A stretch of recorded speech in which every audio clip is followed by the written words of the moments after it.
Anyone think they know what a postulate is? It is an accepted statement of fact. It is something that some brilliant mathematicians have proven to be true, and therefore you don't have to prove it to be true. You just get to take it as a fact, okay? Which is lovely, because to not have to prove something is great. So segment addition postulate is what we're going to be talking about mostly today, which starts with a segment. And we talked about segments yesterday. Can anyone tell me what a segment is? A line, but like from like a point to a point. It's like a line, but from a point to a point. Is it infinite? Does it keep going? No. No. Okay. So it is a part of a line, right? Lines keep going. We're just taking a part of that line and calling it a segment. So a segment's going to look something, well, you see it here. This is a segment, right? We would call it segment AB. The way we write that is AB with that bar over top. Okay, so that is segment AB. So when we're talking about a segment, sometimes we're going to measure those segments. And if it's on a number line, it's pretty straightforward. You're actually going to do algebra to measure it. We do it this way. The distance between 2 points A and B is written as the length of segment AB or AB. So when we're talking about it as a segment, okay, we're going to put that little bar over top. When we're talking about it as the length of something, we don't put the bar over top because now it's going to have a value. We're going to be measuring it. How long is this segment? How do we measure that? It's from -1 to 3. There's a couple ways you could do it. What's one way you could do this? You just count the line. You could count it. 1, 2, 3, 4. So AB is 4 units long. Do you know like the mathematical way to do it? You take the absolute value. What does absolute value do? How far away is it from 0? How far away it is from 0, which makes everything positive because it's just a distance from 0, okay? And you take one number and you subtract the other number, okay? So if you want to find the length of a segment that way, you can totally do it. Either way, it's the absolute value of -4, which is 4. So it is 4 units long, okay?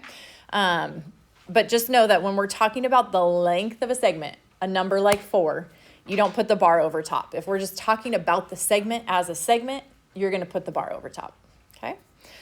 Okay, congruent segments. Does anyone know what congruent means?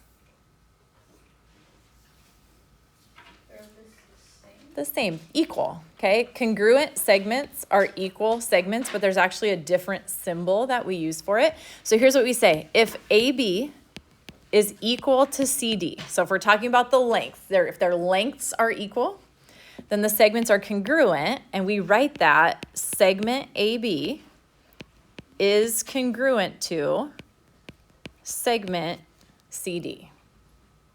Okay, so that congruent symbol is this guy. It's an equal sign with what we call a tilde over top, right? The little squiggle. So notice they didn't fall in the same place on a number line, but they are the same length of segment. This is 4 units. That is 4 units. Okay, they are equal in length. Okay, so that leads us to segment addition postulate. Here's how this works, and I think you'll get this. Have you ever seen, I wonder if it's over there. I should go look. I had a poster when I first started teaching, and I feel like I saw it a lot, so maybe you saw it, although you weren't alive when I first started teaching, so maybe you've never seen this. But it's a poster. I feel like I should draw it for you. It was like all these little fish, and then all the fish were put together to look like a big, huge shark. Have you ever seen that? I'm going to have to look that up. It's bringing back fond memories for me. But it says something like the sum of us is greater than all our parts. Basically, if you take all the little fish and add them together, they equal the big fish, right? That is segment addition postulate. If you take the pieces and add them together, they will equal the big segment. So in this setup, if you have this segment here, A, B, and C are points on your segment. If I say AB plus BC, what should I get? AC.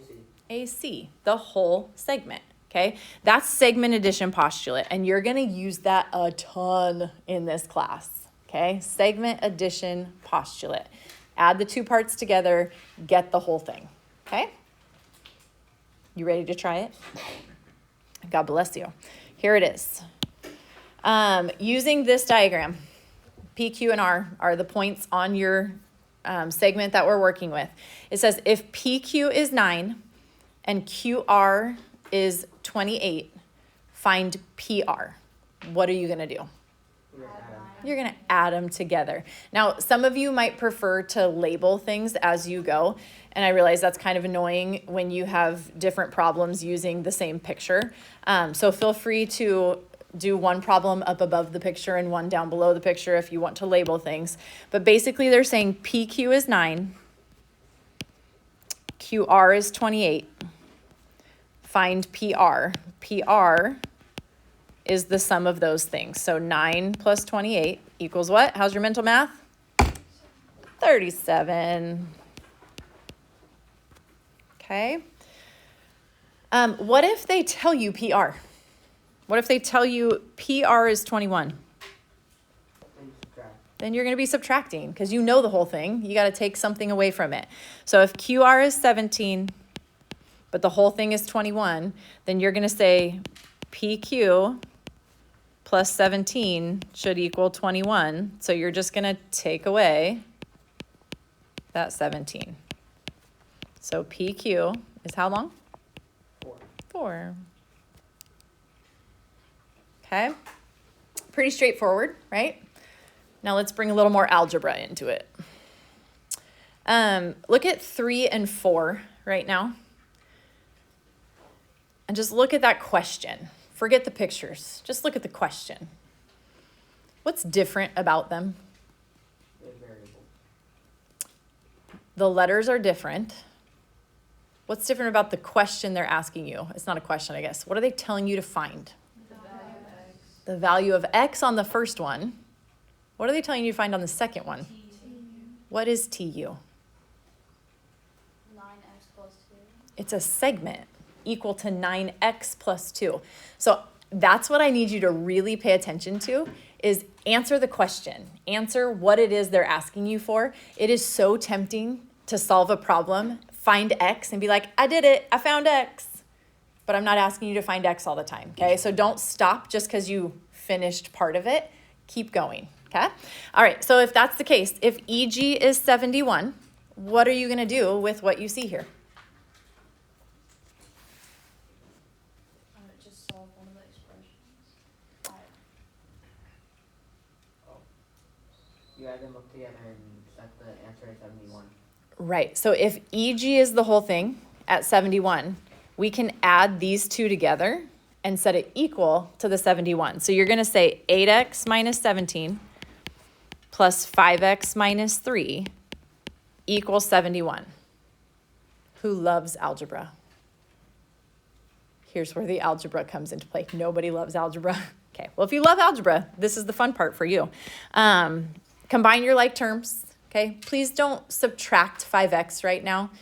Here's your equal sign. You're just working on one side of the equal sign. Don't start doing inverse operations. Just combine. 8x plus 5x is 13x. Negative 17 minus 3 is what? Negative 20. And that is equal to 71. Now what?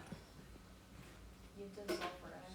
Now we're going to solve for x. Now we're going to do inverse operations, which is what step? Add 20. So 91 equals 13x, and then what? Oh, you guys are so good at algebra. Good job. So x is, by the way, you may use your calculator all the time. I have no problems with you plugging things into your calculator. So x equals 7 in that situation. Are we done with this problem? Yes. Yes, because they asked you to find x, and we did. Good job. Okay. Look at number 4. Look carefully at number 4. You want to make sure you're seeing every letter for what that letter actually is, because it is so easy to just assume things because you saw it one way one time that it's going to be the same way the next time, and it's just not always that way. So just take your time when you read the question. If TV is 14x minus 8, TV represents a part or the whole? The whole thing, okay? What do? We're gonna put together, put 9x plus 2 plus 5. Mm-hmm. 14x minus 8. Yeah, you're going to add the two parts together and set it equal to the whole thing. Okay, so let's solve that. I would just combine that to 7. So 9x plus 7 equals 14x minus 8. What do you want to do first? There's not a right answer here. There is a wrong answer, but there's lots of right answers too. What's the first thing you would do? Subtract 9x. That's what I would do too. I like that the best. So this is going to be 5x, okay? I usually do this as one big step, but if you want to break this down, you could rewrite the problem right now and do the next step. I usually just bring my equal sign down and move my constant numbers over at the same time. So I would go plus 8 to get rid of this guy, which means I got to go plus 8 over here. So that's 15. If you don't like that, you're welcome to break it down. And then we divide by 5, and x is 3. Are we done? No, good job. Who said that? Brenna? What do we got to do? We got to find TU. How do I do that? You plug it in. You guys are great. Okay, so here's TU, right? This guy up here. So we're going to go 9 times 3 plus 2, which is 27 plus 2, or 29. Here's how I would love for you to write your answer, just so you get in the habit and you actually solve the question they are talking about. They wanted TU. I would love it if you would say TU equals 29 and put a big box around it. Okay. Questions on that?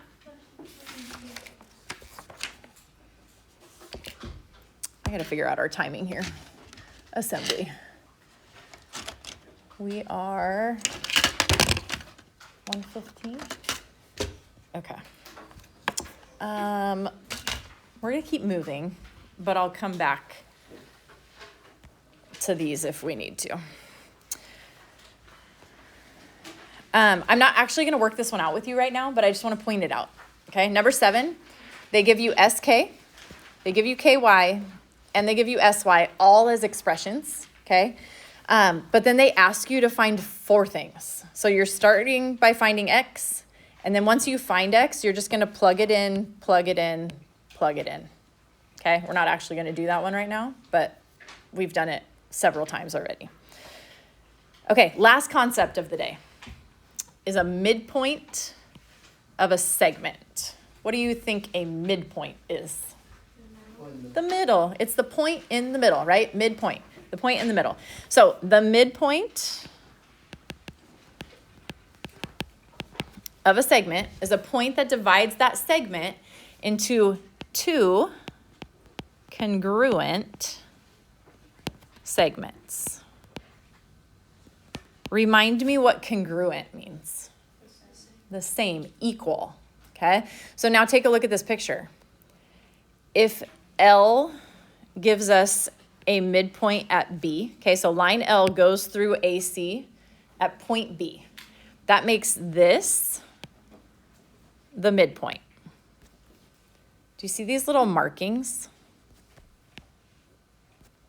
Do you know what those mean? Is it the middle of the segment? It's actually not the middle of that segment, but that's a perfectly logical thought. Halfway? It's not halfway. It might be, but that's not what they're trying to show you. Have you ever seen little marks like that before on a segment?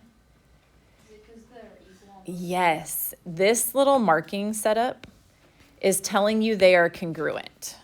Okay? So here's the deal. Let's say I have a segment here, and I have another segment here. And I want to show you that things are congruent. If I said these two segments are congruent, but then I want to show you that the other ones are congruent too, so they're both midpoint setups, I can't go like this because not all four are the same. So instead what I do is I do a double mark and a double mark.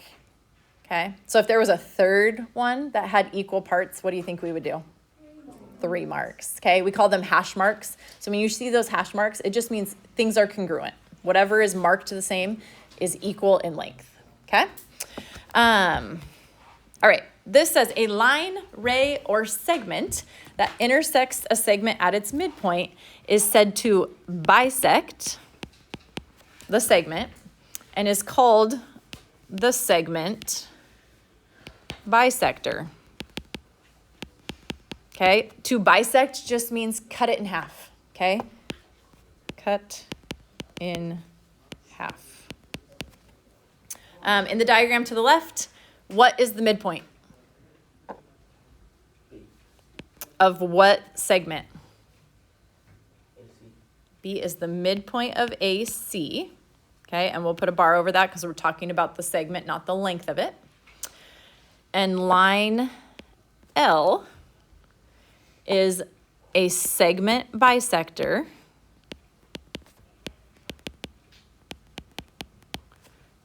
of AC.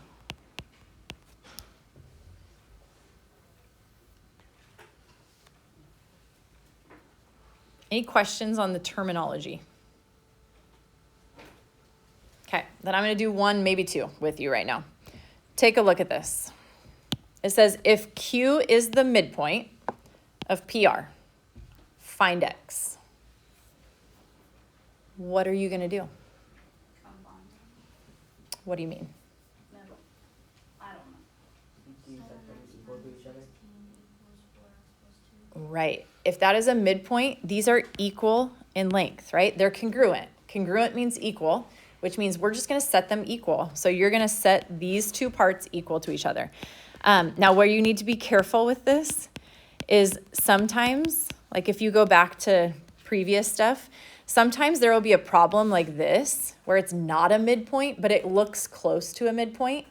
Don't assume, okay? Don't just set things equal because you think they look equal. They have to tell you it's a midpoint for you to be able to set it equal, or they have to tell you it's a bisector to be able to set it equal, okay?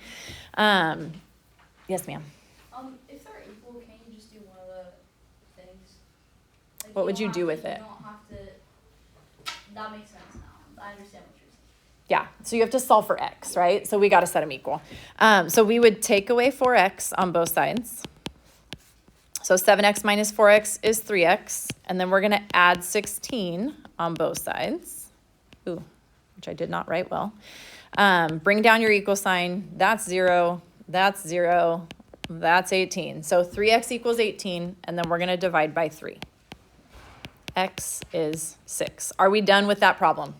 Yes, it asked us to find the value of x. So x is 6. You're done. You do the last one, which is going to be number 9 for us. Give that one a go. If h is the midpoint of GI, find GH. All right, so if you got 17, you're good. You can, is the bell going to ring right now? We'll see. 5x plus 2 equals 9x minus 10. So we're going to take away the 5x. We're going to add the 10. Hold on. Okay, so you get x equals 3. Shh, not the final answer. You're going to plug that in to this guy. What if you had plugged it in here? You'd actually get the same thing on this one because it's a midpoint, so they're the same length. Don't do that on all of them, okay? So 5 times 3 plus 2.